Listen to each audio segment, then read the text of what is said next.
Olá, irmãos, a paz do Senhor Jesus, tudo bem com vocês? Vocês já conversaram com pessoas cristãs que elas desprezam o máximo que dá a palavra de Deus e elas nem se dão conta? Algumas pessoas até se dão conta que fazem isso, mas elas não querem ver, elas não querem enxergar. Você já conversou com pessoas assim? Eu já vi pessoas assim dentro da igreja e fora da igreja, mas as pessoas que eu mais encontrei que desprezam a palavra de Deus, do modo que elas acham que não é desprezar, mas elas desprezam, e essas pessoas se encontram mais dentro das igrejas do que fora. Não quer dizer que as pessoas que estão fora, que dizem que abandonaram o sistema, não fazem isso, elas fazem. Você está conversando com irmãos, ou assim, um irmão, sabe, seja lá onde for, enquanto você está falando assuntos aleatórios, ou até mesmo de Cristo, mas uma coisa bem básica, não é nem leite. Tem pessoas que confundem muito o que é leite e o que é alimento sólido. E aí a conversa flui, sabe? Tá conversando sobre filmes, seriados, sobre carro, trabalho, etc. A conversa flui, mas você tocou na profecia, ou começou a falar algo de 70 semanas, algo que envolve os últimos dias, ela foge. Você já encontrou pessoas assim? E tem pessoas que tentam até te rebater ainda. É incrível, não é? Então essas pessoas que desprezam a palavra de Deus, na verdade elas desprezam a palavra e o reino também, porque essa palavra é a palavra do reino. E elas querem limitar o que seria o evangelho de Deus no que foi plantado na mente delas.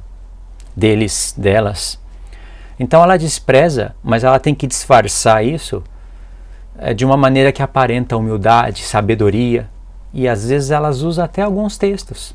Incrível, né?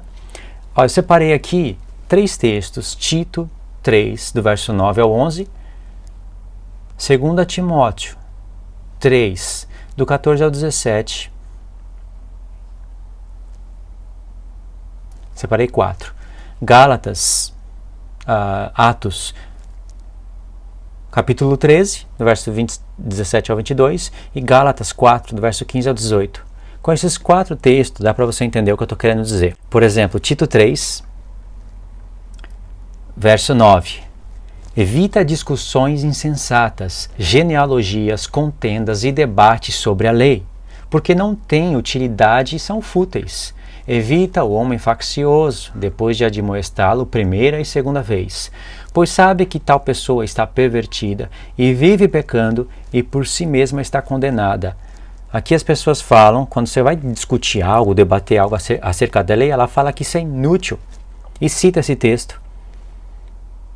Mas ela está lendo só 2 versos, 3, e que Paulo escreveu antes e depois, não conta? E que o que ele escreveu em outras cartas não conta?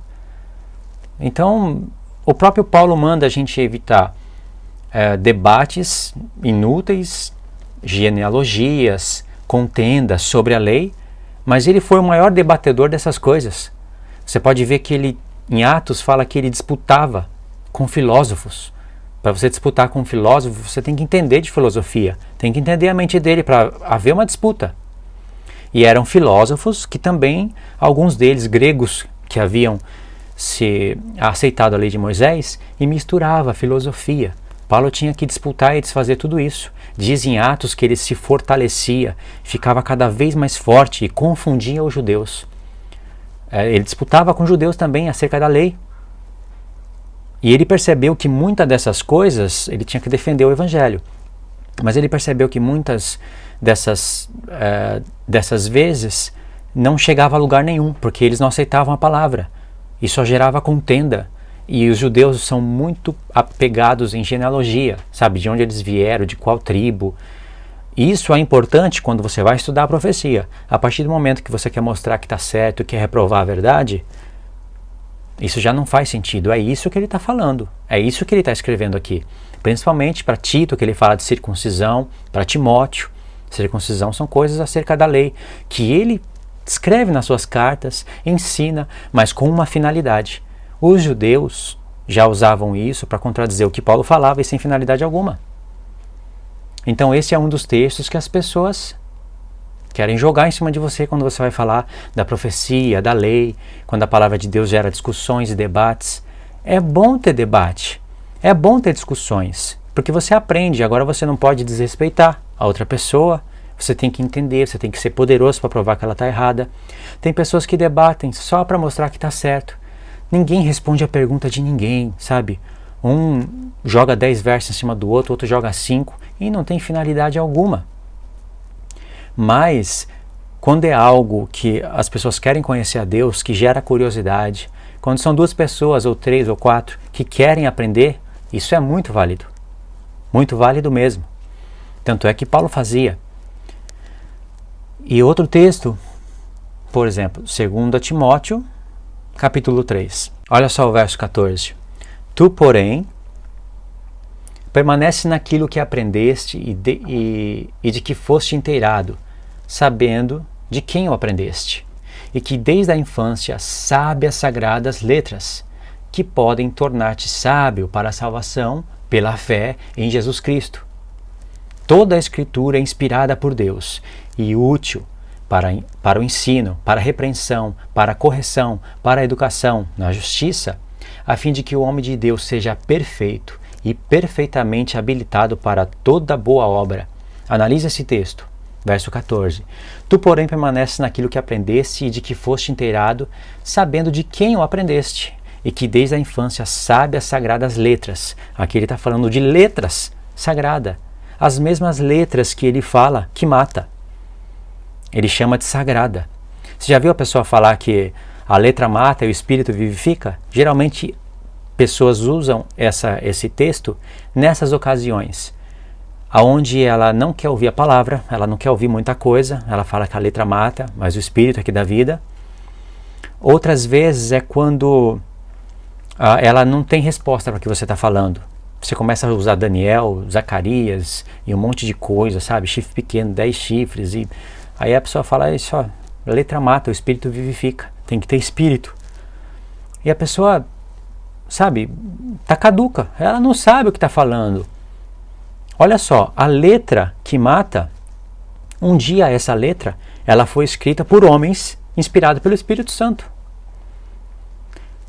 Então essa letra, sendo ensinada para nós através do Espírito Santo, ela dá vida. Mas essa letra sendo ensinada sem o Espírito Santo mata. Vê que Paulo escreveu isso num contexto onde o Novo Testamento estava sendo todo construído e onde tinha judeus que usavam a Torá, mas só com a letra, não receberam o Espírito de Deus.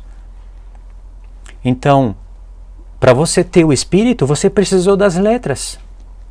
Como é que você vai receber o Espírito Santo sem as letras? O Espírito Santo trabalhou em toda a humanidade, levantou seus profetas para escreverem letras, para a gente calcular, interpretar. E isso dá vida, quando vem o Espírito e nos ensina. Agora, sem o Espírito, ela mata. Olha só a morte de Estevão. Ele foi morto porque homens estavam praticando a letra. Paulo viu isso. O Estevão calou a boca de todo mundo na pregação dele, usando as letras, usando os profetas, as sagradas letras, as sagradas escrituras. Escrituras são letras, mas ele tinha o Espírito e calou todos aqueles que estavam usando as letras, mas que queriam matar ele, porque interpretavam errado, achavam que ele tinha blasfemado a Deus e precisava morrer conforme diz a letra. Entende? Essa questão de letra mata, espírito vivifica, tem bastante coisa interessante para se falar. Mas aqui Paulo está falando das sagradas letras, que torna a pessoa sábia para a salvação pela fé em Jesus Cristo. Não é só salvação pela fé.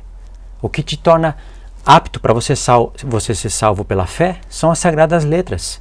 E as sagradas letras que ele fala aqui é a letra que ele tinha em mãos. Verso 16 ele diz: toda a Escritura é inspirada por Deus e útil para o ensino, para a repreensão, para a correção, para a educação na justiça, a fim de que o homem de Deus seja perfeito e perfeitamente habilitado para toda boa obra. E essa toda boa obra é você desfazer mentiras e heresias que penetram na igreja. Isso também faz parte de toda boa obra. E essa toda a Escritura, que é inspirada por Deus, ele se referia à lei, os salmos e os profetas. Ele não se referiu às cartas dele. Nem todas ainda estavam escritas. Nem se referiu ao livro de Apocalipse, que ele nem não saberia que existiria. Tudo isso agora faz parte desse contexto para nós. Mas quando ele escreveu, não tinha evangelhos, não tinha nada. Só tinha apenas as cartas que ele ainda estava escrevendo. Entendeu? Outro texto se encontra em Atos 13. Na pregação de Atos 13, por exemplo, Paulo fala, ele está citando toda a história de Israel, ele está resumindo a história e cita ali que Deus levantou juízes sobre o povo durante um tempo de 450 anos. De onde ele tirou isso? Foi buscando a parte da história, mexendo com, não precisamente com genealogia, mas ele foi contando os tempos dos juízes até dar 450 anos. Não tem nenhum profeta que fez o cálculo e deixou escrito ali que foi 450 anos. Em Gálatas, também ele cita algo parecido, ele está citando Abraão, Isaac, Jacó, as mulheres de Abraão, os filhos. O que é isso? Genealogia. E ele fala assim que uma promessa que foi dada por Deus antes da lei não pode anular. A lei que veio 430 anos depois da promessa não pode anular a promessa da fé. 430 anos, né? Então, como é que ele chegou a esse cálculo? Como é que ele fez esse cálculo? Uma lei sendo confirmada por Deus. A palavra de Deus, né? Não, a lei que veio 430 anos depois não pode anular a promessa. Ele mexeu com cálculos também. Mas isso era debates que ele tinha recorrente, não é só porque ele escreveu, que ele falou uma vez só. Eram debates que ele tinha recorrente, que ele disputava e confundia todos os judeus. Quando está escrito que Paulo confundia os judeus, não é que deixava eles confusos porque a pregação não era clara, é porque ele desfazia todos os argumentos que se levantavam contra a verdade. E ele usava genealogia, usava assuntos da lei, usava tudo isso, mas tinha uma finalidade: trazer Cristo e toda a realidade que Cristo traz através do Espírito para dentro da igreja. Entendeu? Então, quando as pessoas falam, para mim basta o amor, tem que pregar só o amor e o amor basta. Para que ficar falando de números, de chifre da besta, de chifre pequeno? Jesus me salvou. Eu era isso, agora sou isso. Era pecador, agora sou salvo. Ele vai me levar para o seu reino. Esse tem que ser a pregação cristocêntrica. Agora imagine se Cristo tivesse escolhido 12 apóstolos que teria essa mentalidade. Pregar o amor basta. O que nós teríamos no Novo Testamento? Não teríamos quase nada. Graças a Deus, Cristo não escolheu pessoas com essa mentalidade. Imagine Gálatas lá sendo invadido pelo judaísmo messiânico, pessoas que eram até ministros de Satanás transfiguradas em ministros de Cristo, querendo tirar as pessoas da nova aliança, levar para a antiga. Por isso que ele fala de Abraão, Isaac, Ismael, Agar, circuncisão, obras da lei, debaixo da lei, cita mandamentos. Por isso que ele fala isso em Gálatas e em Romanos. Imagina a igreja de Gálatas sendo atacada e Paulo fala: o que vocês estão discutindo? Pregar o amor, basta. Cristo salvou a gente, enviou o Espírito, a gente tem que amar uns aos outros. Não ia ter nem igreja de Gálatas, porque um ia acabar com o outro, como Paulo disse. Vocês vão acabar um com o outro aí. Entende? Coríntios estava sofrendo ataques diferentes, mas estava sofrendo ataques de Satanás. Cada igreja, imagine se ele falasse que pregar o amor basta.